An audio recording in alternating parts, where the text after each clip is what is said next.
Okay, I think we're going to start now. So first of all, thank you, Dr. Wang, for accepting our invitation to give a seminar for the Interdisciplinary Research Center for Intelligent Secure Systems here at KFUPM. You are actually the second external speaker that we have in our series, seminar series at the center, and definitely not the last, inshallah. So let me briefly formally introduce Dr. Wang. Dr. D. Wang is currently an assistant professor at KAUST, King Abdullah University for Science and Technology. He obtained his PhD degree from State University of New York, SUNY at Buffalo.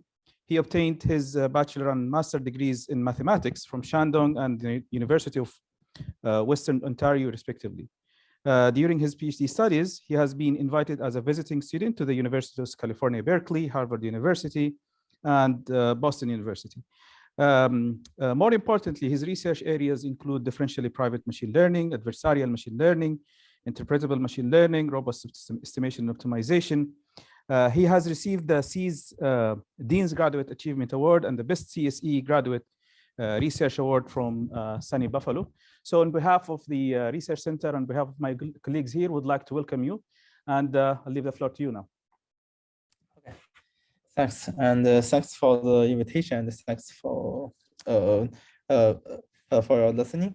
So today I will talk about how to protect the privacy, okay, of our training data set. Okay, if you don't want to leak some sensitive information from your model you have, okay. And since most of my work, okay, focus on the theory of differential privacy and machine learning, so this lecture maybe includes many mathematics and many bounds, okay. So as you know, that machine learning is a powerful tool that can exploit the potential or explore information from data. However, there are some data that may contain sensitive information, such as the social, the biomedical, the financial, or the genetic data.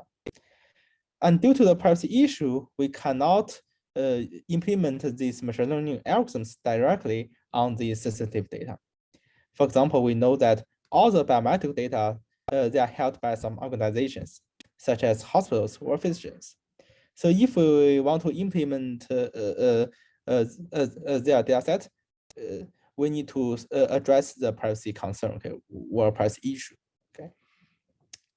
So to deal with the privacy concern, maybe the most direct way is based on the anonymization. So that is, we just remove all the sensitive information of our data set. For example, for this data set, I just remove all the first names. However, anonymization is quite unreliable because there are already many privacy leakage. For example, in 2010,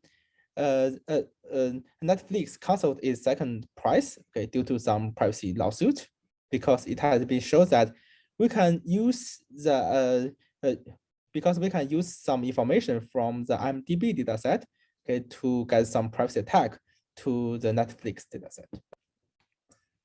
And moreover, it has been shown that we can infer some personal information by just using the likes in Facebook.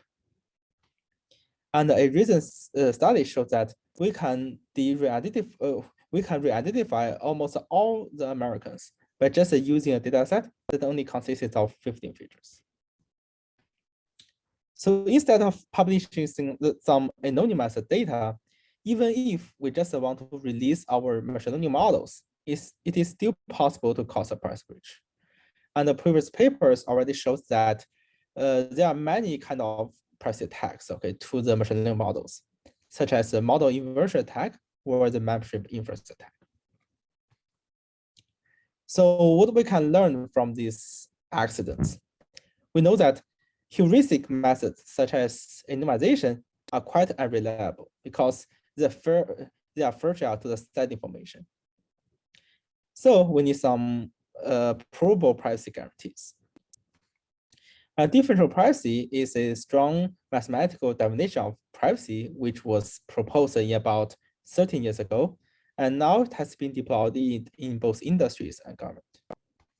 For example, Google, Apple, and Microsoft and LinkedIn, they're already using the differential privacy technique. And moreover, in the last year, the United Census Bureau also used the differential privacy to release its datasets. And due to this, differential privacy was listed as one of the 10 breakthrough technologies in 2020, okay, given by the MIT Technology Review. Well, although there are many developments, okay, of differential privacy in recent years, its progress, okay, in the machine learning community is quite slow. So my research goal, okay, is about understanding, okay, the limitations of some machine learning problems in the differential privacy model, and I want to design the best possible differential privacy. And I want to design the best possible differentially private learning algorithms.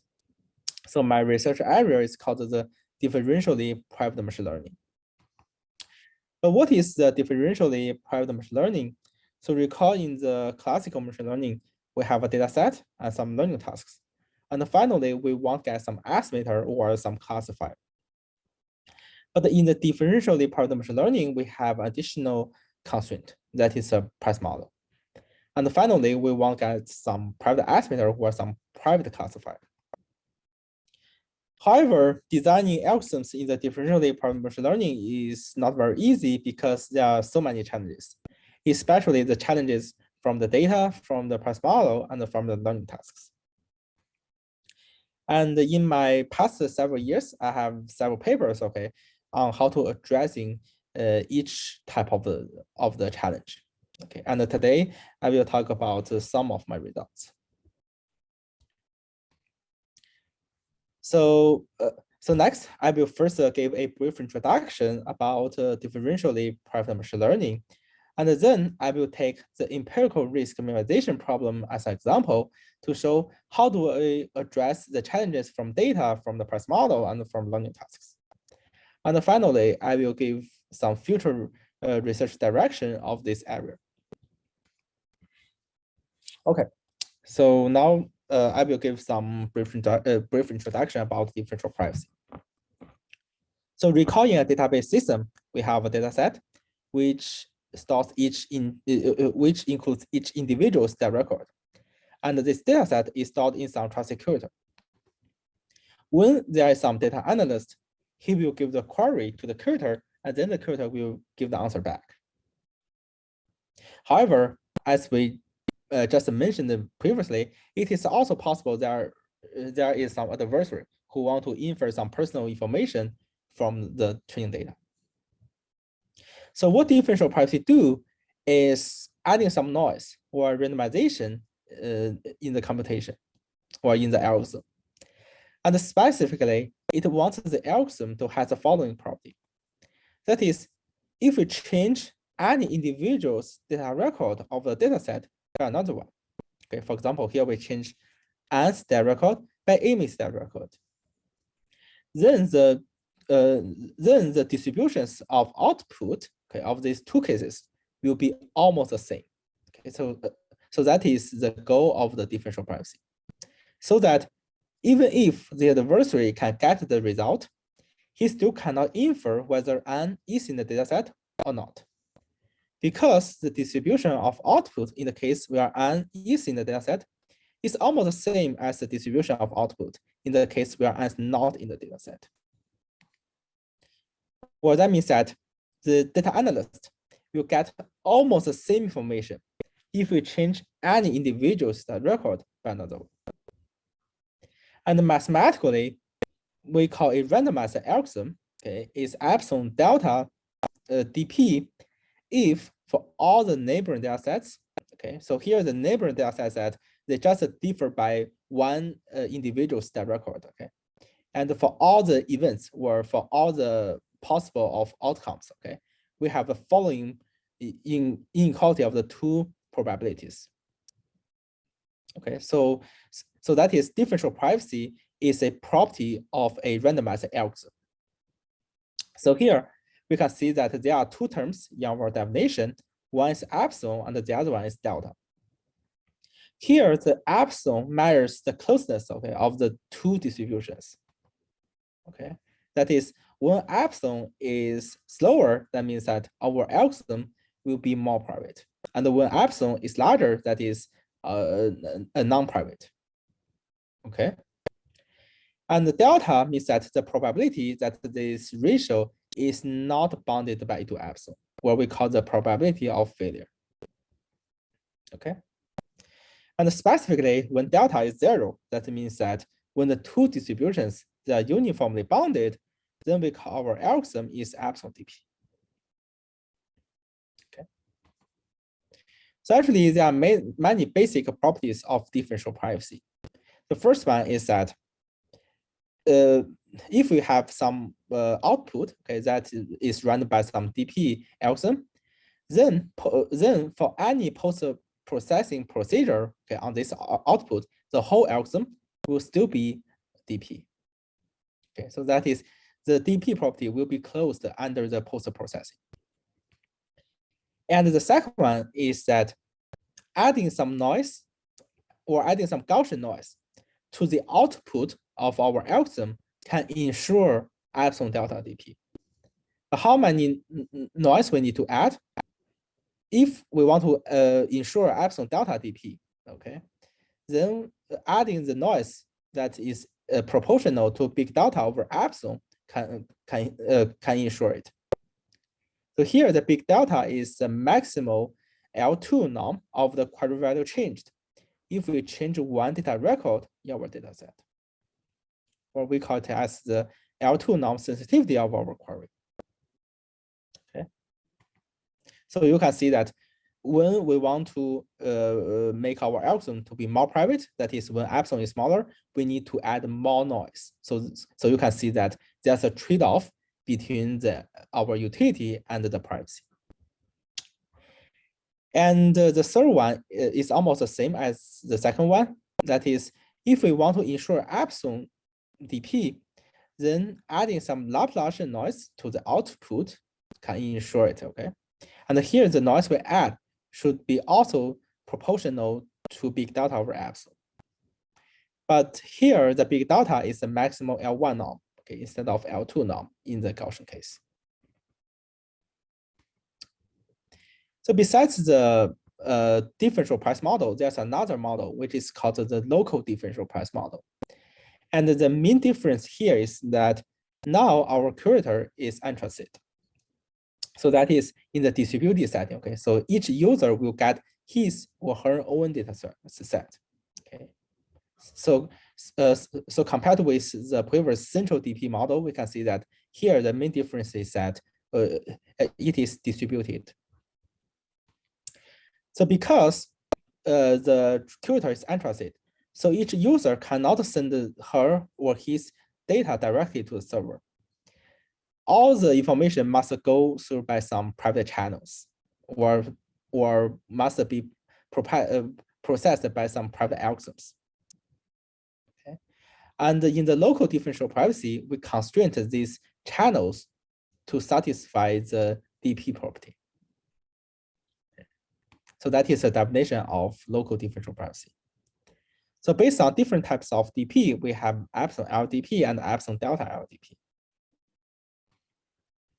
And moreover, based on different types of interactions between the server and all the users, there are mainly 3 types of LDP. So the first one is called the non-interactive LDP. So here, we must let all the users, they must send the information to the server simultaneously. Okay, and they must send only once.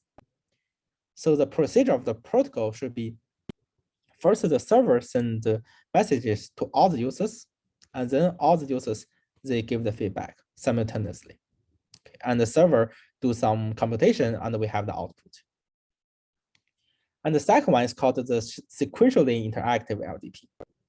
So here we do not let them send the messages simultaneously, but we still want each user can only send the message once. So the procedure can be like the following. First, the server sends message to Anne, and then Anne gives the feedback. And then send message to Bob, and then Bob gives the feedback. And finally, it gives information to Wendy, and then Wendy gives the feedback. And the third one is called the fully interactive LDP. So there will be any constraint here. So now we know what is called the differentially private machine learning. That is, for each machine learning task or for each machine learning model, we want to design some epsilon delta or epsilon DP algorithm, okay? And we also want our private estimator to be almost the same as the non-private case, where we want our private estimator has high accuracy and or low error. But as I just mentioned, okay, there are so many challenges. And today I will take the empirical risk minimization problem as an example to show how do we address these challenges. So in the next, I will give a brief introduction about the ERM problem. So in ERM, we have a data set whose size is D, and each data record consists of a p-dimensional feature vector and a label or response. And also we have a parameter space and a loss function. And our goal is to minimize the empirical risk function. So what is the empirical risk function? It is just the average of the loss on each of the data record. And moreover, besides the empirical risk function, if we assume that each data record is ID sampled from some unknown distribution, then we also want to minimize the population risk function because it measures the generalization property. So what is the population risk function? That is the expectation of the loss on each of the data point. And here is the expectation will take over this distribution. So actually, ERM is the most basic models, okay, in machine learning because it includes many basic problems. For example, for the linear regression, for the ridge regression, for the lasso, and for the logistic regression, for SEM, or for the sigmoid regression. So the empirical risk minimization problem in the differential price model, what we call DPERM, is to find some private estimator to minimize the empirical risk or the population risk. Okay, that is, we want to design some epsilon or epsilon delta DP algorithm, and we want to get some private estimator. But how do we measure the performance of our private estimator? So actually, there are two measurements. The first one is called the excess empirical risk. So that is the difference between the empirical risk on our private estimator and its optimal value. So we can see that when this one is very small, that means that our private estimator will be almost the same as the non-private ones or our optimal ones. And the same as the excess empirical risk, we have another one, which is called the excess population risk. Okay. So any questions? Okay. So then I will talk about some challenges, okay, in the DPERM. So first, I will talk about some challenges from the data. And I will talk about the most simplest problem in the ERM, okay, which is called the sparse linear regression. So now let's see its behaviors, okay, in the local differential price model. So as you know that sparse linear regression is the most fundamental problem in the high dimensional machine learning or the statistics. So here we will use its typical setting. That is, we assume that each data record is sampled from some uniform distribution of -1 and 1 in the p-dimensional space. And also for each pair of x and y, we assume that there is some linear relationship. That is, we have the following equation. Okay, here W star is some underlying parameter that is we want to estimate, and eta is some randomized noise. Because we consider the sparse setting, so that is we assume that the dimensionality p will be far greater than the sample size n. Okay, and we also assume that this W star is sparse. That is, there are at most S non-zero entries in this W star. And our goal is to recover this W star based on our N samples. So that is, we want to design some LDP estimator, okay, to estimate W star. From the ERM view, here our loss function will be the squared loss. And for any estimator, we can see that its expectation of the expected excess population risk is just the expectation of the squared L2 norm between W and W star. So our goal is to find some power estimator, okay, using some epsilon or epsilon delta LDP algorithm to make our error to be as small as possible. So because the linear regression problem is the most fundamental problem in machine learning, so there are already many papers study about its behaviors in the differential price model. However, none of the previous work considered the high dimensional sparse setting in the local differential price model. Okay, so now let's see how do we solve this problem. To solve this problem, maybe the most direct way is the following. So that is, first we add some noise, okay, to each of the data record, okay, to ensure epsilon delta or epsilon dp. And then we send these perturbed samples, okay, to the server. And then the server will run some optimization method or other kind of methods. And then we'll get the output. And because here, by our assumption, we can see that both of the L2 norm and L1 norm of each data record are polynomial in the square root of the dimensionality p. So that is, if we want to ensure epsilon delta or epsilon LDP, then the noise we added must depend on the polynomial of the square root of p.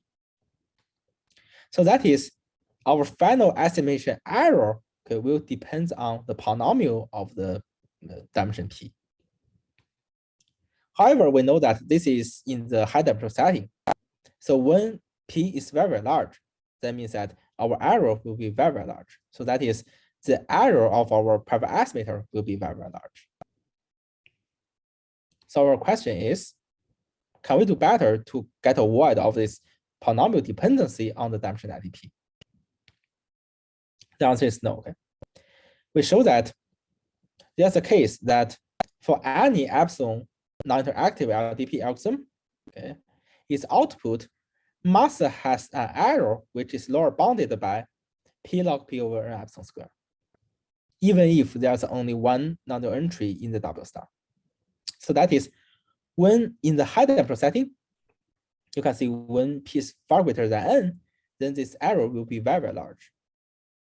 And this is also true for all the epsilon delta LDP algorithms. Okay. So now let's compare with the non-private case. You can see that if we do not consider the privacy issue, then the optimal error will be S log p over n for the general S-sparse case. You can see that it only depends on log of the dimension p, not the polynomial. But here we can see that if we need some privacy, then it should be p log p over n epsilon square. But the question is, because we know that the non-interactive LDP is the most constrained one, okay, in the LDP model. So how about if we can relax our constraint? That is, if we allow some interactions, can we get avoid of this polynomial dependency? The answer is still no. We first consider the sequentially interactive LDP model, and we show that even if we allow some sequential interactions, then our error will still always lower bounded by p over n epsilon square.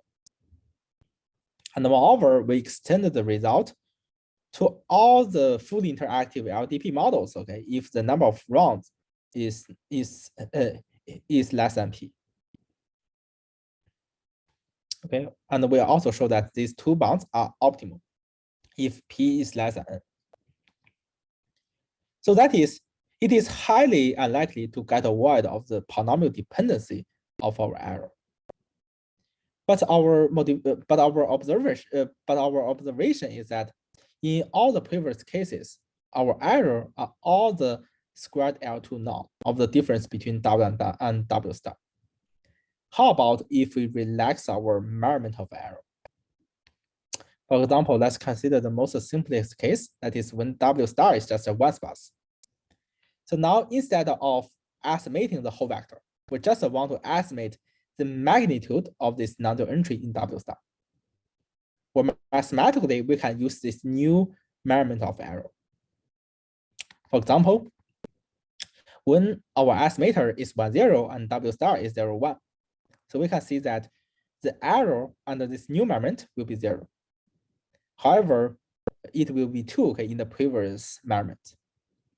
So we can see that this new loss function, this new error is a relaxed version of the previous ones.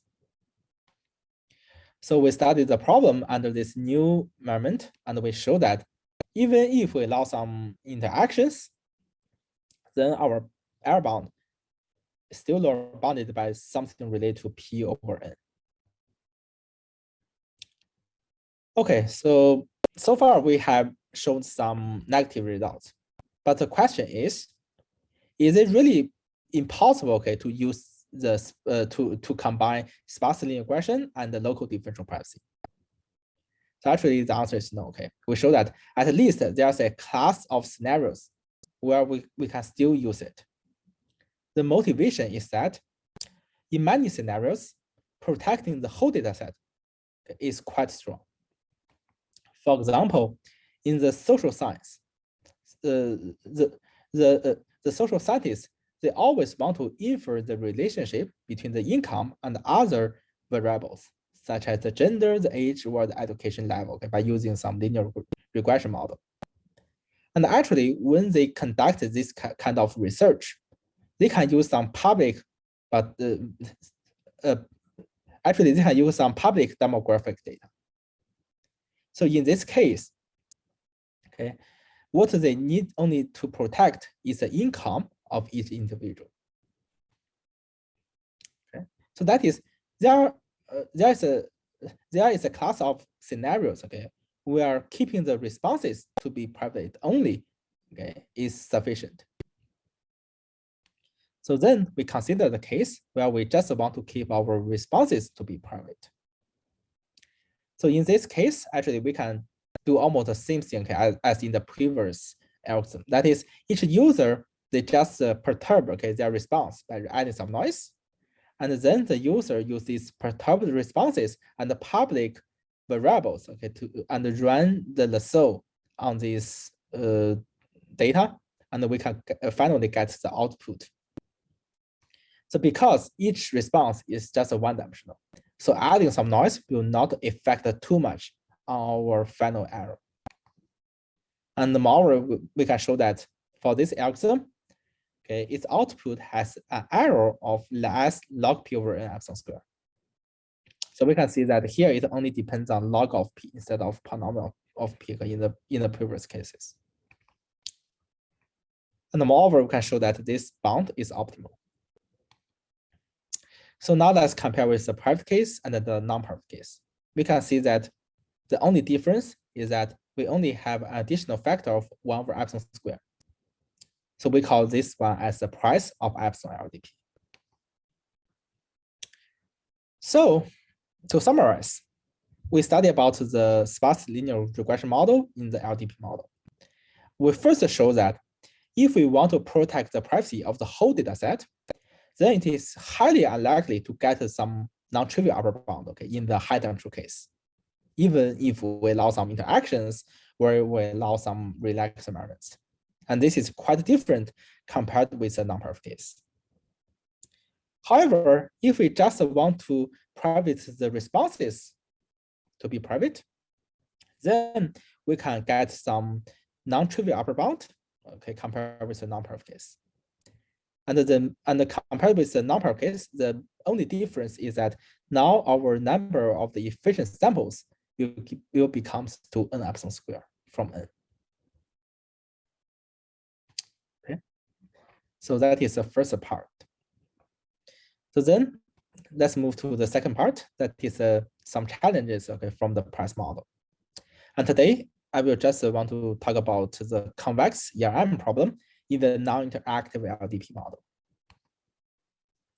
But first I need to answer a question, that is why we need to focus on the non-interactive LDP model. So actually, that is because implementing the interactive protocols, okay, for private data collection is very difficult. For example, we may have some network latency, and also we should keep our server to be alive throughout the whole protocol.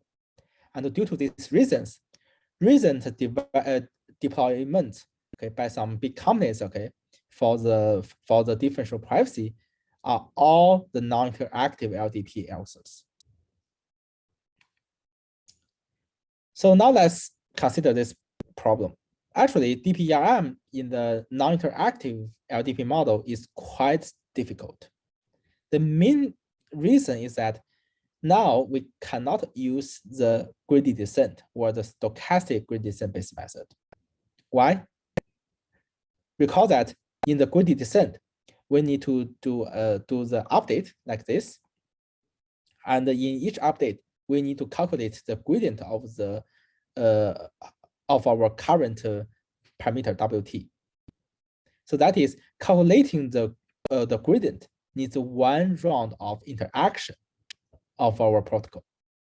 But this is prohibited because in a non-interactive LDP model, we just want to allow one round of interaction.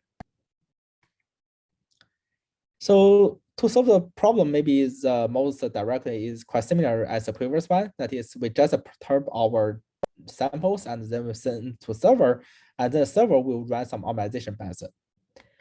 But this still cannot work because in general, it will introduce quite a large error because many loss functions, they are quite sensitive to the perturbation of the data. So how do we solve this problem? Before showing my results, I will introduce some previous results, okay? So throughout the whole part, I will use the following assumptions, okay?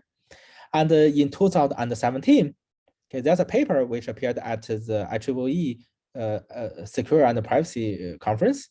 It shows that there exists, okay, an algorithm, okay, which is non-interactive LDP, that its output has the following error bound. So we can see that in the error bound, okay, it is exponential in 1 over p plus 1. So how do we understand this result? So now let's see it from the sample complexity view. So what is the sample complexity? That is, for any given fixed error alpha, okay, the sample complexity is just the minimum number of samples we need, such as there is some epsilon delta or epsilon non-interactive LDP algorithm, whose output has the error of alpha. So from the sample complexity view, we can see that to achieve the error of alpha, how many samples we need is the following form. We can see that in this upper bound, there are two terms that depends on that has an exponential dependency on the dimensionality. And actually, these authors, they also showed that in general, these two exponential dependencies are unavoidable. So now let's compare with some other price models. We can see that in all the previous models, okay, all the sample complexity are polynomial in all of these terms. But in the non-interactive LDP model, it is exponential dependency on the dimensionality. So it means that in general, ERM problem cannot fit very well in the non-interactive LDP model. Because if we want our private estimator has a very high accuracy or low error, then the number of samples we need should be at least exponential in the dimensionality. But this is quite unrealistic for the real world data because we don't have such kind of large scale data. Or that means that if we use this algorithm on our real world data, then the accuracy of our output will be very, very low. Okay. So our question is, for which kind of, but our motivation is not this. We observed that for some special loss functions, actually it has quite good performance. For example, for the linear regression problem, we can show that the sample complexity is only polynomial and it has very good performance. And this motivates us to find a class of loss functions whose sample complexity can be reduced to polynomial in all of these terms.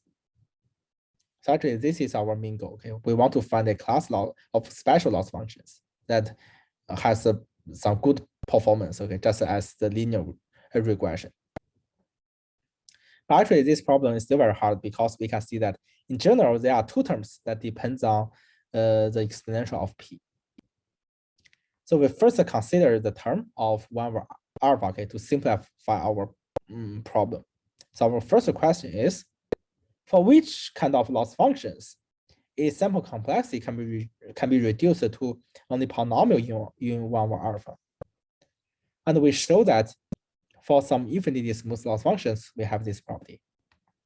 That is, if the loss function is smooth enough, that is infinitely smooth, and all of its partial derivatives are upper bounded by some constant, such as the linear regression or the logistic regression, then its sample complexity can be reduced to polynomial of 1 over alpha. Compared with the previous results, we can see that although here we have a polynomial of 1 over alpha sample complexity, but we still have another term that is exponential in the dimensionality p. So our question is, for which kind of loss functions a sample complexity can be reduced to polynomial or even linear in the dimensionality p?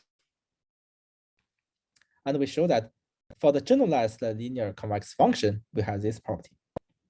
That is, if the loss function can be written as some function g over the inner product of w and x, such as the logistic regression or the SVM, then its sample complexity can be reduced to only linear in the dimensionality p. But it is still exponential in 1 over alpha. So we have two results. One shows that if the loss function is infinitely smooth, then it has polynomial in 1 over alpha, but exponential in p. And if the loss function is generalized linear, then it has a sample complexity that is linear in p, but exponential in 1 over alpha. So motivated by these two results, we conjecture that if the loss function is infinitely smooth and generalized linear, such as the logistic regression, then its sample complexity can be reduced to fully polynomial in all of these terms. And actually, recently we partially solve this conjecture, okay, but it is in a relaxed NLDP model. So what is this relaxed NLDP model? So actually here, compared with the NLDP model, the only difference here is that the curator or the server has some additional public but unlabeled data. Okay, and we also assume that each public unlabeled data has the same marginal distribution as each private XI. So you can see that this is quite similar as the semi-supervised learning, but we call our model as the non-interactive LDP model with public unlabeled data. So actually, differential privacy with public unlabeled data has been studied quite well in recent years. However, none of the previous work studied about the non-interactive LDP model with public unlabeled data. And in this model, we study about the smooth generalized linear model, which is also a quite commonly used model in statistics. And we show that, okay, if we have polynomial size, okay, for the private data and the public data, then there's an algorithm whose output could achieve the L infinity norm error, which is normal than alpha, if our alpha is not very small enough. Okay, so far, because we already reduced the sample complexity to the polynomial size, so that is, we can also conduct some experiments. Okay, so actually this is the first algorithm on the non-interactive LDP on the real world data. And we can see that when the sample size, okay, is large enough, we can see our the behavior, okay, of our private estimator will be comparable to the non-private case. And moreover, when epsilon is large, that is when the algorithm is more non-private, then the accuracy will be quite closer to the non-private case. So these results also show the effectiveness of our methods. So to summarize, in this part, I talk about the ERM problem in the NLDP model. And we want to reduce the exponential sample complexity given by the that was given by the previous result. So first, we show that if the loss function is evenly smooth, then its sample complexity can be reduced to polynomial of 1 over alpha. And when it is generalized linear, then its sample complexity can be reduced to linear in P. And moreover, if we allow some additional public unlabeled data in the server, then actually we can achieve a fully polynomial sample size. Okay. So actually, in the previous two parts, I mainly talk about the case where the loss functions are convex. But how about when the loss functions are non-convex? So in the third part, I will talk about DPERM with non-convex loss functions in the epsilon delta DP model. Okay. So actually, the problem is very hard because recall that in the convex case, we will use the excess empirical risk or the population risk to measure the performance of our private estimator. However, using these two measurements to the non-convex ones, okay, is quite bad because we know that in general, finding the global minimum of the non-convex function is hard. So to solve this problem, maybe the most direct approach is to change our measurement of error. And because we know that for any function, its minimum will satisfy that its norm of the gradient, okay, will be 0. So actually, we can use the gradient norm to measure the performance of our private estimator. And there were and actually there's a paper studied this problem, and recently we improved their result to make our algorithm to be suitable to the high temperature case, and also we extend to the population risk function. However, using the gradient norm to measure our private estimator could introduce some critical issues. Why? Let's consider a general non-convex function. If we have a point, okay, whose gradient norm is 0, okay, for this function, then besides the global minimum, this point W could be also a saddle point, a local maximum, or a local minimum if the function is non-convex. However, some current papers in machine learning says that if this point is some saddle point or some local maximum, then it will have very poor performance. That is, using the gradient norm to measure our performance cannot guarantee that our private estimator will be closer to any local minimum. Thus, our question is, can we use the excess empirical risk, just as the convex case, to measure the error of our error in the non-convex case for some special loss functions? And actually, we show that the answer is yes. And we consider the L2 norm regularization plus the non-convex loss function. And we show that we have the following error. We can see that compared with the convex case, the error in the non-convex case are quite large because we can see that it is only P over epsilon squared log of n, right? And in the convex case, we can see that it is P over some polynomial of n. So that is, if we use the gradient norm or use the first order station wheel to measure our private estimator, then our private estimator could have poor performance.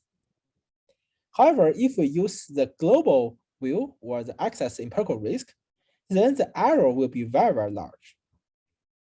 Our question is there any intermediate measurement? And in following, I will talk about this new measurement.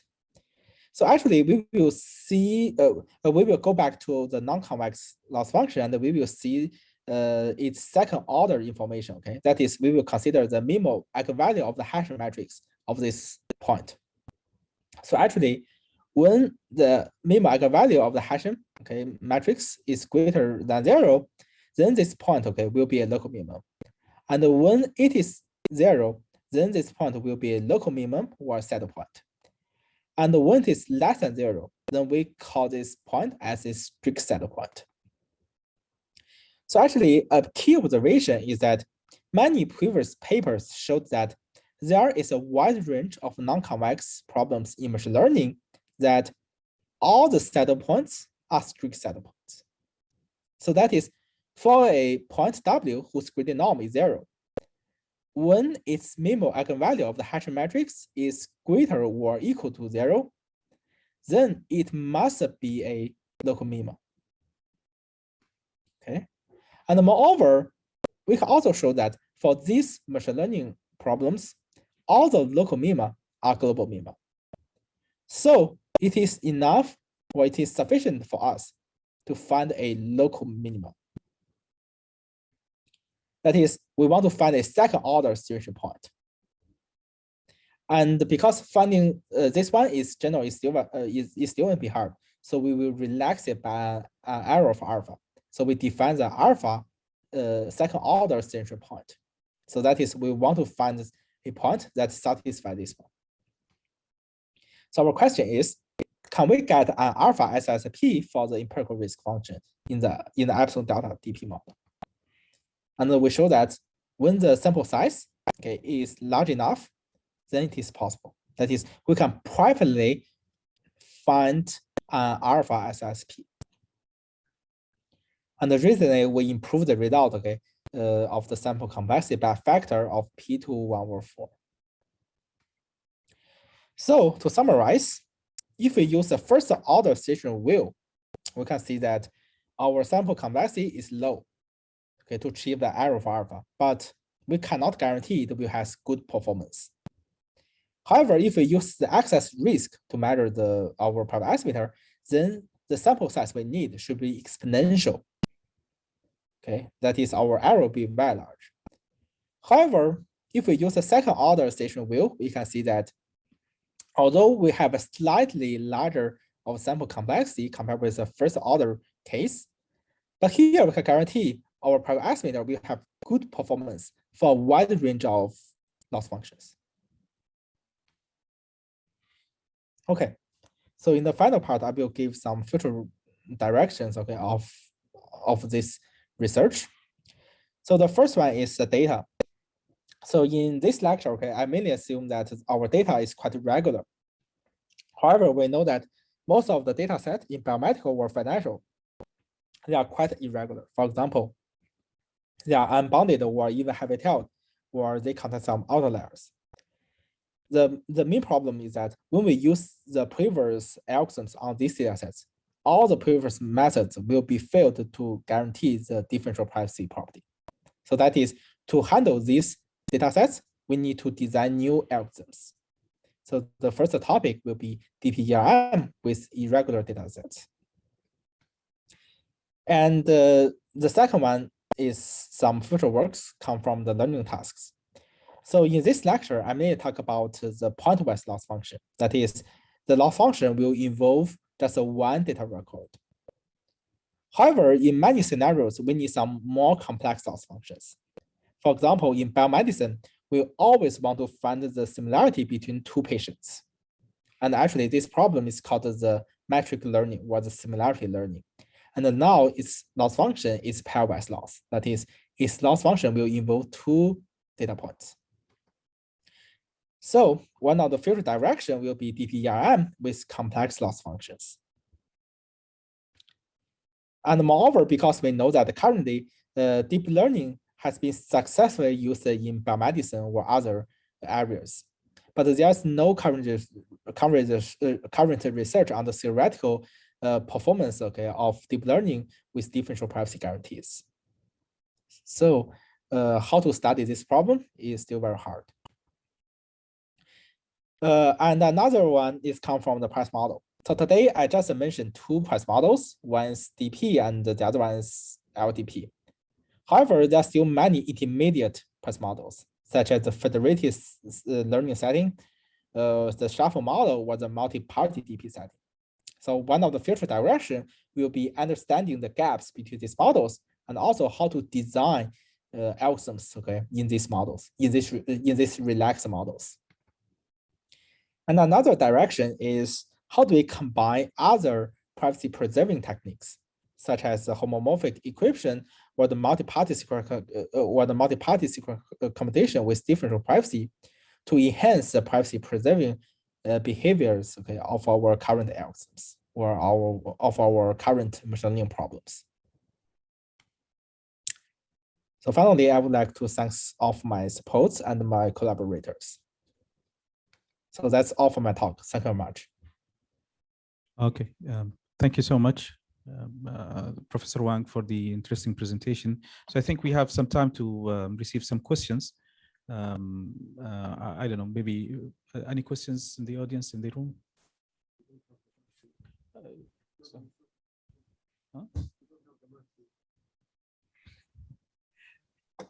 Okay, I have a question actually myself. So I think you made it clear that the differential privacy model depends on the learning problem that you have in hand, right? Yes. So for example, if you have convex and convex ERM or so on. Now differential privacy have been around for, you mentioned 17 years or so, since 2006. And I think we have made good progress in terms of tackling certain learning problems, right? Yes. So I always wondering, what do you think would be the ultimate breakthrough for differential privacy so that it could be practical for almost any application or any learning application? So actually there are already some general package, for example, for the deep learning method, okay, there are already some package such as the TensorFlow, okay. Actually TensorFlow has a differentially private version, and also for the PyTorch. I think there are already some general method, okay, for the deep learning. But there are still many open problems on the deep learning in the differential price model. But I think what my question was, like it all boils down to the privacy budget, right? Epsilon, the value of epsilon that you make to set for certain learning problems, right? Yeah. So what I'm saying, is there like a general model that you can maybe use regardless of the learning application that you have in hand, that whatever library or whatever like can guarantee some differential privacy guarantees in the application? Yes, actually, if you don't care about the accuracy, then yes, actually there's some general framework, that's okay. But you know that for some specific task, okay, its performance will be very, very bad. It only can guarantee the privacy, but it cannot guarantee, okay, your performance is very, very good. So that's why we will need to specify some machine learning tasks. I see. By performance, you mean the utility of the answer, right? Yes, or the accuracy of your output. Exactly. Okay. Any other question? Okay, I don't think that we have any other questions. So again, on behalf of the center, I would like to thank you again for accepting our invitation and for the very interesting talk. And hopefully we have some fruitful collaboration with you at KAUST. Sure. Okay, thank you so much. Okay, thank you. Have a good one. Okay, bye.